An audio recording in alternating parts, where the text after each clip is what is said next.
A salary usually comes from an employer. A dividend salary comes from assets. The difference is not just financial, it is structural. One depends on time and presence. The other depends on capital and patience. Understanding that distinction is where the real calculation begins. Hello, I'm Max, and if this content helps you think more clearly about long-term financial independence, I invite you to like and subscribe. Here, we approach money calmly and realistically, without exaggeration, focusing on systems that work over time. The idea of earning $500 to $1,000 per month in dividends sounds attractive, but before thinking about stocks or yields, the first step is math. Dividends are not magic. They are a percentage of capital. That means the monthly income goal determines the portfolio size required. Let's begin with a simple framework. If a diversified dividend portfolio yields around 4% annually,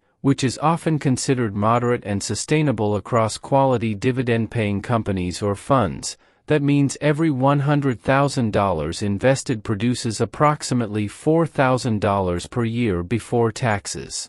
Spread across 12 months, that equals roughly $333 per month. To generate $500 per month, or $6,000 per year, at a 4% yield, the portfolio would need to be approximately $150,000. To generate $1,000 per month, or $12,000 per year, the required capital would be closer to $300,000. This is the brutal math behind dividend income. The income goal determines the capital target. The yield assumption must remain realistic. Chasing higher yields often increases risk, and long-term sustainability matters more than short-term percentage numbers. Now the conversation becomes practical. Few people start with $150,000 or $300,000 available. So the real question is not, how do I earn $1,000 per month now, but rather, how do I build toward the capital that can eventually generate it?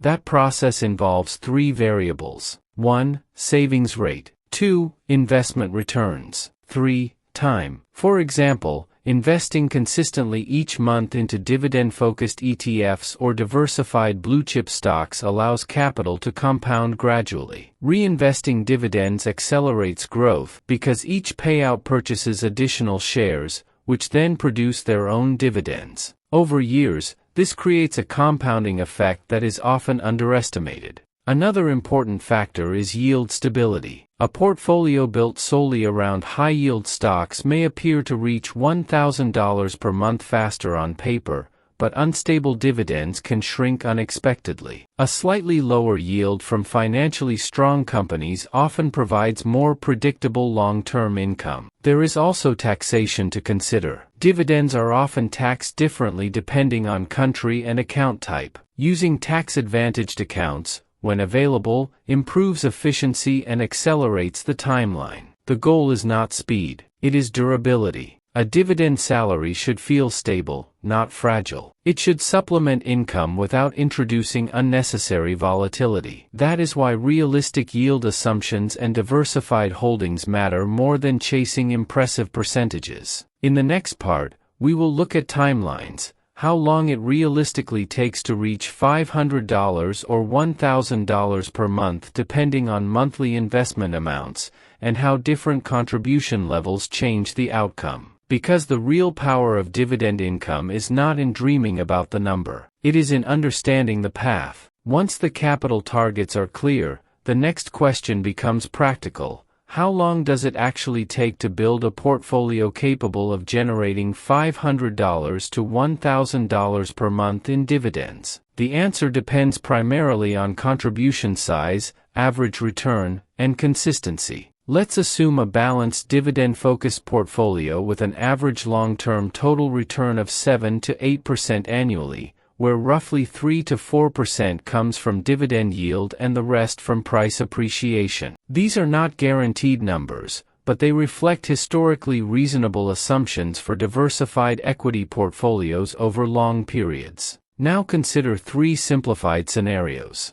If someone invests $500 per month consistently, reinvesting all dividends, and achieves an average annual return of 8%, after 10 years the portfolio may grow to approximately $90,000 to $100,000. At a 4% dividend yield, that produces around $300 to $330 per month. It does not yet reach the $500 goal, but the progress becomes visible. Extend the horizon to 15 years under the same assumptions, and the portfolio could approach $170,000 to $190,000. At a 4% yield, that translates to roughly $560 to $630 per month. Now the $500 dividend salary becomes realistic. If contributions increase to $1,000 per month, the timeline shortens significantly. After 10 years at similar return assumptions, the portfolio may grow to roughly $180,000 to $200,000. That would generate about $600 to $660 per month at a 4% yield. After 15 years, the portfolio could approach or exceed $350,000, potentially supporting close to $1,000 per month in dividends. What becomes clear is that dividend income is not built by yield alone. It is built by consistency and time. Another important insight is that the early years feel slow. The portfolio grows primarily from contributions, not returns. Around years 8 to 12, compounding begins to accelerate. Dividends reinvested over a decade start producing noticeable momentum. The growth becomes less dependent on new money and more driven by accumulated capital. This is why patience is essential. Many investors abandon dividend strategies too early because the income appears insignificant in the first few years. But dividend income is backloaded. It becomes meaningful only after sufficient capital has accumulated. Risk management also plays a critical role. Concentrating in a few high-yield stocks may appear to accelerate income targets, but it increases the probability of dividend cuts. A diversified approach across sectors and geographies reduces that risk.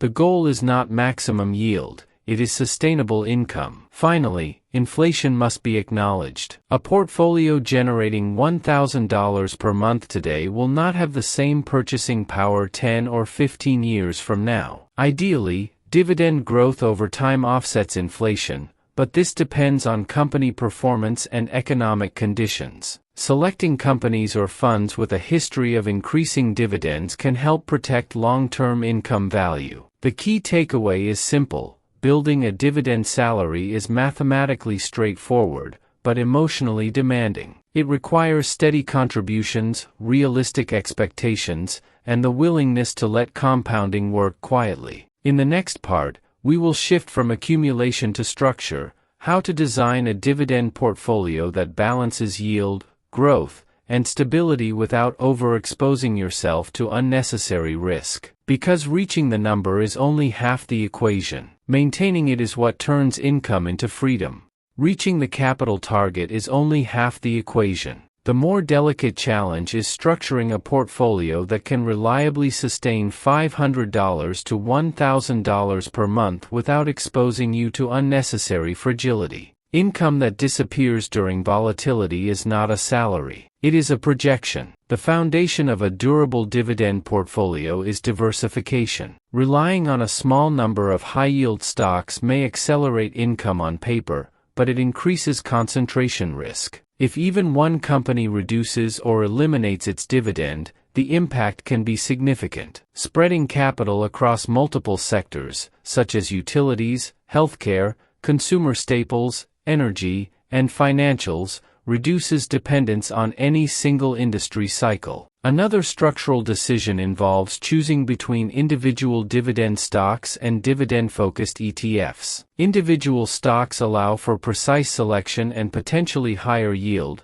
but they require ongoing monitoring and discipline. Dividend ETFs, by contrast, offer instant diversification and professional management, often at a low cost. For many investors building toward a dividend salary, ETFs provide stability and simplicity, which are underrated advantages. Yield versus growth is another key balance. A portfolio yielding 6 to 8% may appear attractive, but higher yields often signal higher risk. Companies paying very high dividends may struggle to sustain them, especially during economic downturns. A balanced approach, combining moderate yield with companies that have a history of increasing dividends, creates a more resilient income stream. Dividend growth matters because it offsets inflation over time and gradually increases your salary without requiring additional capital. Cash flow planning is also important. Dividends are typically paid quarterly, and payment schedules vary. A well-structured portfolio can stagger payouts across months,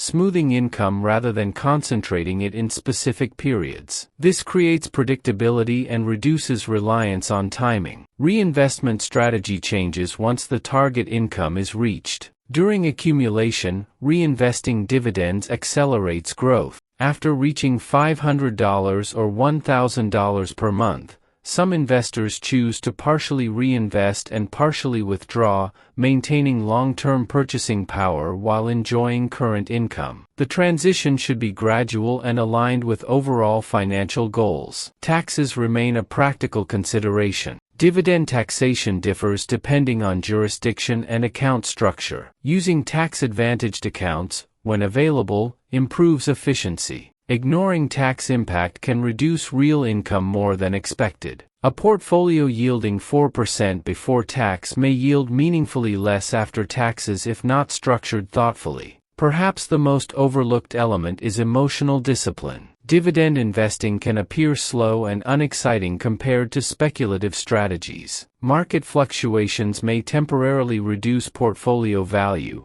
even if dividends remain stable. Staying focused on income rather than daily price movements requires mental clarity. The purpose of a dividend salary is steady cash flow, not short-term market performance. Ultimately, a dividend salary is not built through aggressive bets. It is built through structure, consistency, and patience. When capital is diversified, yield is realistic, and expectations are grounded, $500 to $1,000 per month becomes less of a dream and more of a calculated outcome. In the next part, we will explore how this dividend income fits into broader financial independence, and whether it should replace employment income or simply supplement it strategically. Because income is powerful, but only when it serves a larger plan. A dividend salary should not be viewed as an escape plan. It is better understood as a stabilizer. $500 to $1,000 per month will not instantly replace a full-time income for most people,